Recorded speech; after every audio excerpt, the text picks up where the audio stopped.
Hello, everyone. Welcome to another great episode of Royal Black and Elite. Now, can you get anywhere without your GPS? I mean, I can barely get down the street without it. It is a very integral part of everybody's life. But did you know there was a lady named Gladys May West who did the work at the foundation of the GPS? And so I thought this would be a wonderful lecture to have today. Thank you all so much for joining me. Let's get right into it. Now, Gladys May was actually Gladys May Brown before she was a West. And we'll talk a little bit about when she got married. But Gladys was born in Sutherland, Virginia, and that's in Dinwiddie County. That's a rural county south of Richmond. Anybody from Dinwiddie?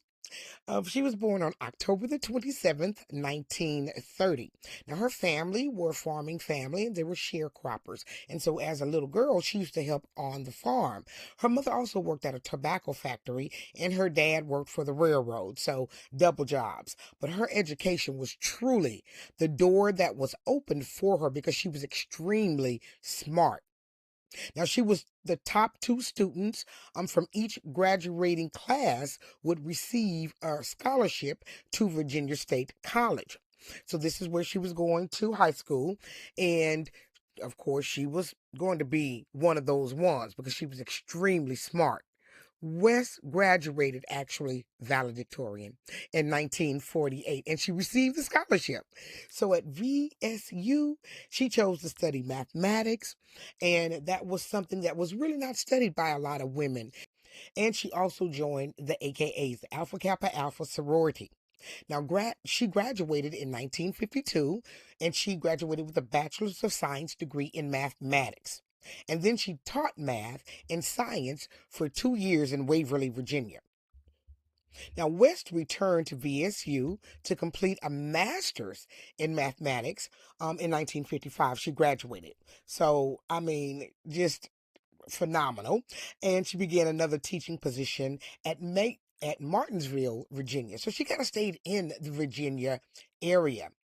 Now, she wasn't only going to school, she also had a personal life also. So she was married to her husband and they met where she was working at the Naval Surface Warfare Center division. And he was also a mathematician.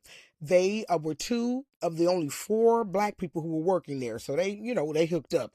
Boy, today you can't barely date anybody at work. And so good for them. They were able to meet, fall in love, and marry. And they were married in 1957. They have 3 children and 7 grandchildren. So what a beautiful legacy that she and her husband made. And it began with her career. Now, the year before she got married, the year after she graduated with her mathematics degree in 1956, she was hired at the Naval Proving Ground in Virginia.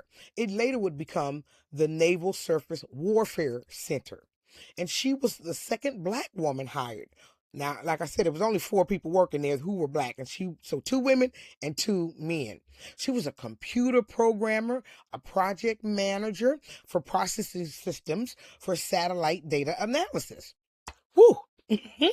So, I mean, just a very intelligent woman. Look down below.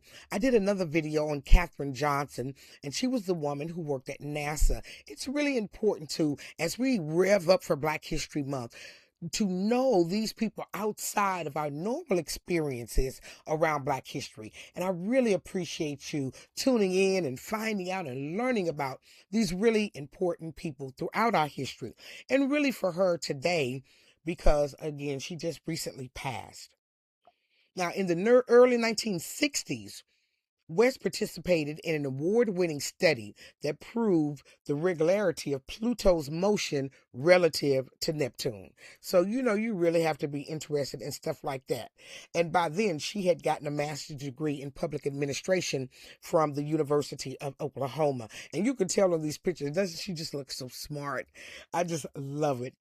Now, from the mid-1970s through the 1980s, West programmed an IBM 73 Stretch computer to deliver increasingly precise calculations for the shape of the Earth.